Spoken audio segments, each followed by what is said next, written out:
All right, welcome back. 34 past the hour. Organizers say more than 8 million people marched in No Kings protests across the country on Saturday, making it among the largest protests in American history.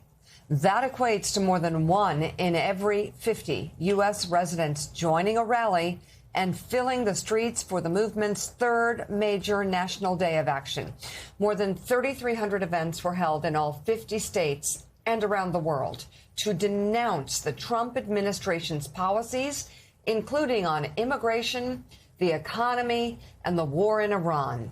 One focal point, the protests in Minnesota's Twin Cities. Wow. An estimated 200,000 people gathered for the flagship rally in St. Paul, honoring the memories of Renee Good and Alex Preddy.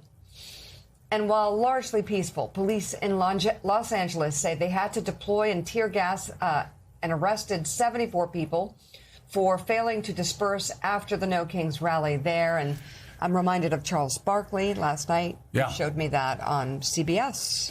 I did. I mean, there's something, not to just go straight to Buffalo Springfield, Jonathan Lemire, but there is something happening here. Yeah. When you have so many people going out to protest, you have people who have never been seen as soft or whatever, like people like Charles Barkley, who has spoken out in an extraordinary way about the mistreatment of immigrants during the middle of a sports show that millions and millions of people are watching.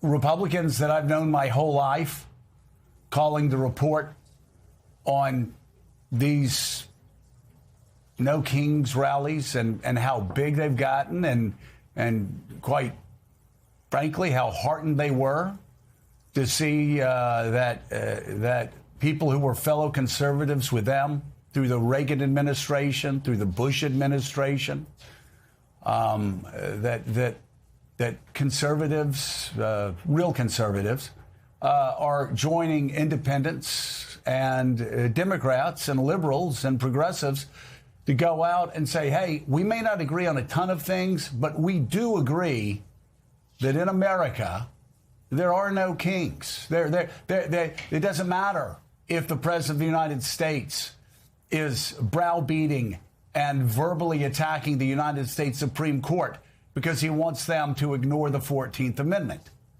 In America, we still, because I'm conservative, I'll say this, we are still a nation of laws and not one man. What's so remarkable here is for decades now, we've seen celebrities like Bruce Springsteen or Robert De Niro attend events like this. What has changed this time around are people like Charles Barkley, who was most of his career pretty apolitical, speaking out. And at these rallies, people who don't identify as Democrats or progressives. These are independents and, as you say, Joe, in some cases, Republicans, conservatives, who are really troubled by the direction of this country, who are troubled by attempts to overturn the Constitution, who are troubled by this war in Iran, who are troubled by the president's priorities. And as a side note, yesterday on Air Force One, as he's defending the conflict in Iran and painting this good news story, he was holding up a picture of the White House ballroom and defending that to reporters, because that's what really got under his skin yesterday, was reporting that the ballroom was over budget and not architecturally sound. He was upset at that, and people are like, what is this? This isn't impacting my life, as I pay more at the pump, as I pay more for groceries. And David Ignatius, another subplot here, and we should mention the Epstein files too, but another subplot here are concerns about election integrity, both in 2026 for these midterms and 2028 for the presidential election. I know a lot of Democratic governors are nervous too. You're writing about that now. It was a real theme this weekend. So, Jonathan, I think there is growing concern among Democrats. This is a time when the president's popularity is down. But Trump and people around him have detailed plans for trying to, in effect, federalize the midterm elections, to impose rules that might make it harder for people to vote, that might make it less possible for people to send in mail-in ballots. There's a strategy that's been developing really since President Trump was elected last year to think about election rules. Obviously, the redistricting efforts around the country.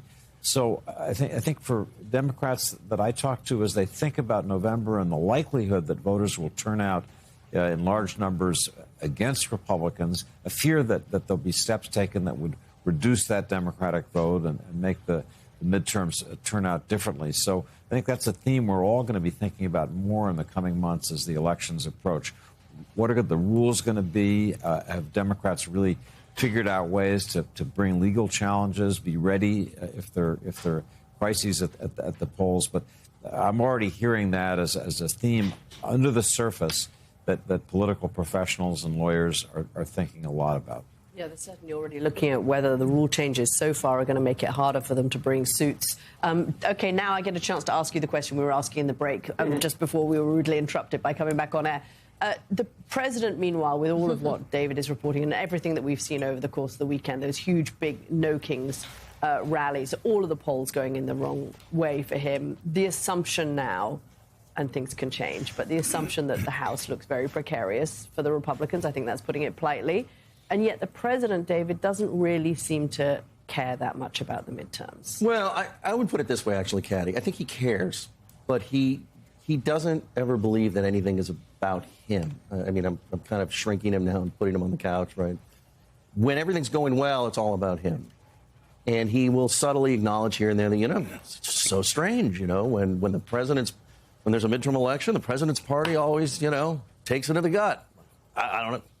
People have been telling me, but he doesn't really sit there and internalize the fact that the midterm backlash is a thing, but that the backlash that is building as of today is a direct rebuke of his performance, right? Fair or not, and there's a great case to make that it is fair.